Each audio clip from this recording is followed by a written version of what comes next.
Hi, I'm going to go over several things to help you manage your durations in ProjectLibre. The first one is how to set it so it'll allow you to work on or through and allow time to be set for the weekends. So when you start a new project and before you actually enter anything, go to click calendar and you'll see that these Saturday and Sunday columns are grayed out, which means those are not available working time. We're in the standard view here, which we can use. And so if you click on this, you'll see that it says use default. The default for a weekend day is that there's no time, no from and to, no working time here available. If you click on like Monday here, you'll see that it shows the default time is that you're working 8 hours, 8 to 12, and it's in 24-hour time, so that shows from 8 to 12 and 1 to 5. So to set it so you're allowed to enter to work on weekends, click the top column, you click the Saturday and shift click the Sunday, so you have the Saturdays and Sunday column selected, and then click non-default working time, which is the same as it's preset to the same as the default time. And then you just say OK. Calendar goes away. When I click on the calendar, lo and behold, the Saturday column, the Sunday columns are not grayed out as being available. And now if I go to my Gantt chart here, and I'll just zoom in a little bit,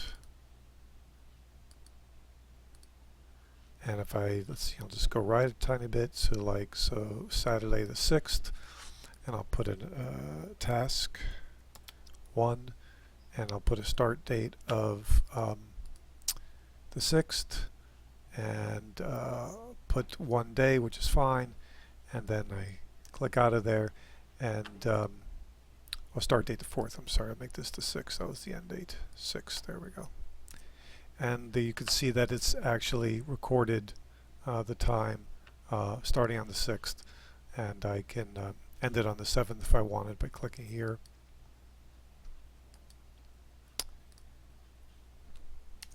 And there you have it. So it's showing a 2-day task starting on a Saturday, ending on a Sunday, showing that the calendar is now allowing you to work on weekends. So I want to speak briefly about how the ProjectLibre and Microsoft Projects, pretty much the same way, handles the amount of time available to work on a day. Remember, in the calendar, if we click on the day we're starting here, that it's 8 to 12 and 1 to 5, or 1300 to 1700 hours, which is 8 hours. It's saying that what you're telling the program is that in this case I'm available to work 8 hours a day, and if I think the task is going to take longer than 8 hours, automatically roll over to the next day. Show how that works. So here we have this 1-day task that goes from 8 a.m. to 5 p.m. Let's say the duration, I'm saying that how long it's going to do this task is 1.25 days. And which means that theoretically, if I'm stopped to work at 5, a quarter of a day means I can still get this done before midnight the same day. But when I enter that, it jumps over into Sunday. And why is that? Well, remember that we're saying we could work 8 hours a day. So it's allocated 8 hours on Saturday. And if we can zoom in a little closer, well, as close as we can get. Anyways, you can see that it's started at 8 and gone to 10. It's added those 2 hours, that other quarter day, into the beginning of the next work day, and that's how we got our 10 hours, or 1.25 days. I could actually put 10 hours here as well if I wanted. I can do it here. I'll say 10 hours and hit OK or close, and it does the same thing. See, started at 8 and goes 8 hours on this day, next day. Now the Gantt chart bar is showing you how long is the sort of the calendar time, the duration, the chronological period of time that from the start of the project of that task until one that's going to end. It's not showing you how many hours in that time that's going to take. It's just showing you that from when you start here and it's going to be over here. In this case, I'm saying through here it's going to take 1.25 days or 10 hours. Remember once again that the day is determined in the calendar here. If I click on the 6th, it's an 8-hour day. But what if I don't want to work 8 hours on a Saturday or a Sunday or any other day for that matter? So in this case, I've got this 1.25 day or 10-hour activity taking place on Saturday and Sunday. Let's say I only want to work 4 hours on Saturday or Sunday. I go to calendar, I click on the day 6th, which is here, and notice it's 8 to 12, 13 to 17. So I'll just take the 13 off, 17 off, and say OK. And now you notice when I click calendar, that's red, meaning that I've actually I've overridden the default. I'm using a non-default working time. I'll do that for Sunday as well, the 7th, April 7th. Hit OK. Okay, and notice that my Gantt chart is no longer going all the way into Monday the 8th. And why is that? Well, because we've said that, remember that this was, if I double click on this, this was a 10-hour work activity. And it's now starting on 8 a.m. on Saturday, taking 4 hours, starting 8 a.m. on Sunday, taking 4 hours, and then finishing up with 2 hours from 8 a.m. to 10 a.m. on Monday the 8th. But why does it say 1.5 days here? Well, when in fact it's actually stretching into 2. Well, to figure that out, we have to go back to the calendar. Click on the calendar.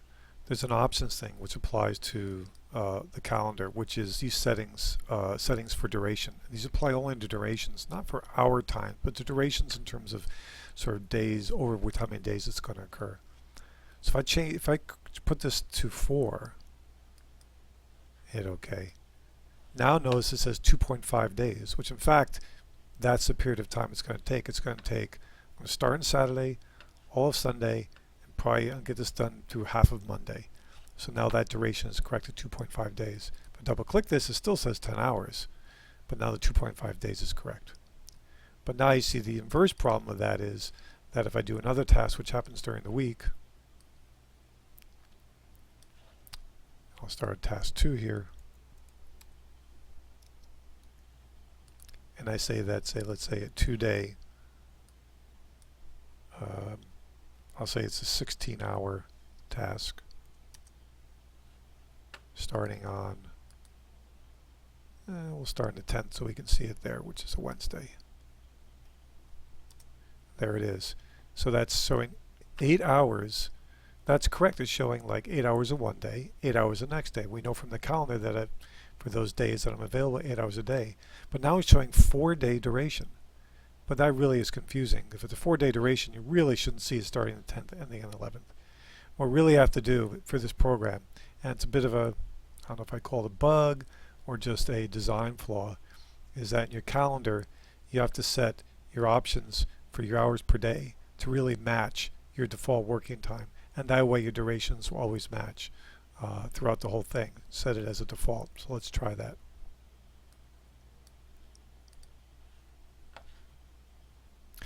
So what I'm going to do is I'm going to go back to my calendar, and I'm going to assume that, I really never expect to work more than 4 hours a day on my project.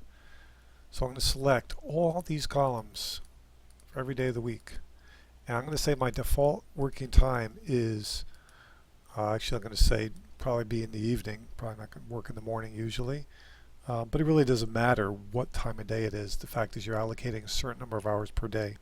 So I'll say 1800 hours, which is 6 o'clock in the evening, to 2200 hours, which is 10 in the evening.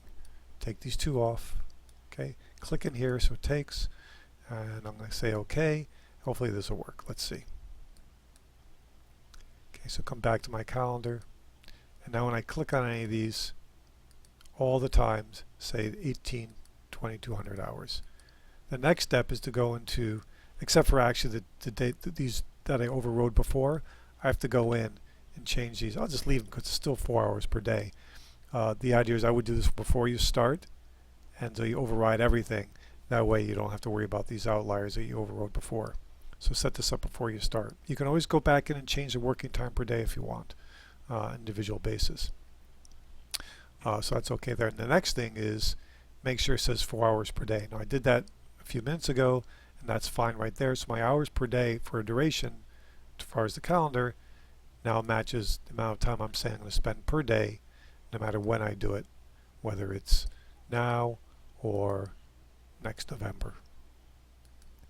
In this case, April, May, June, July is fine, and then if you know, for this case, in terms of like a 4-month project, doesn't matter, can go off for a long time. Say OK, and now let's see. So let's see if this is correct now. This is a 10-hour task, work. Let's just back up a little bit. And it should take 2.5 days, which it does. Starts on Saturday, goes to 7th, and into Monday. Look at this one, which is a 16-hour task. It says 4 days. Well, that matches because I'm saying I'm available 4 hours a day. And the Gantt chart, just go zoom out one bit, get back there. Starts on Wednesday, 1, 2, 3, 4 days. So everything's in alignment. The amount of time I say I spend per day matches the duration for a 16-hour task, which is there, and here a 10-hour task.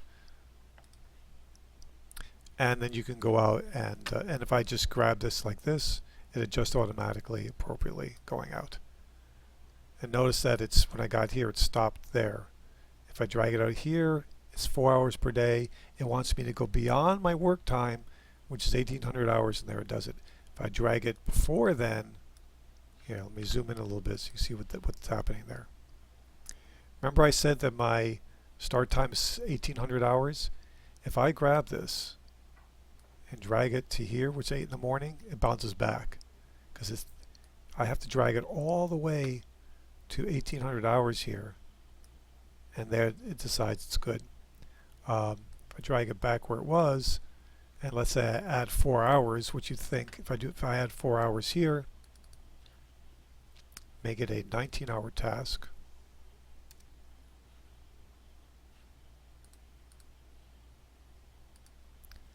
It automatically starts adding the extra time I need to do that on 1,800 hours the next day. Listen, you could get pretty sophisticated with this. You went into the calendar, and you could decide that you could also indicate days you want to be non-working time. Let's say you're not going to work on these 3 days. You can say that's non-working time. Notice that they get grayed. They're not available. You could say that on the 18th you really want to work on 8. You're going to be, or let's say on the 20th you're going to be available for a whole day. So you could go there and say 8 to. You don't have to stop for lunch. Obviously, you could say 8 to 1,600 hours. And you could sort of customize it that way to indicate, specific times going forward. And then as you just add your tasks and drag them over, it will avoid certain days or add certain days. It's up to you how sophisticated you want to get. I recommend that you start from scratch, decide about how many days you plan to work per day, and just include weekends if you want. And I'll go back and change these back to where they were. So this would be use default. And just keep it consistent. Don't try to get too fancy with that. Just say, some number of days per day, how many hours per day you expect to be available, and then go from there. So good luck with that. I hope that helps clarify how to manage some times and durations in ProjectLibre. Thank you.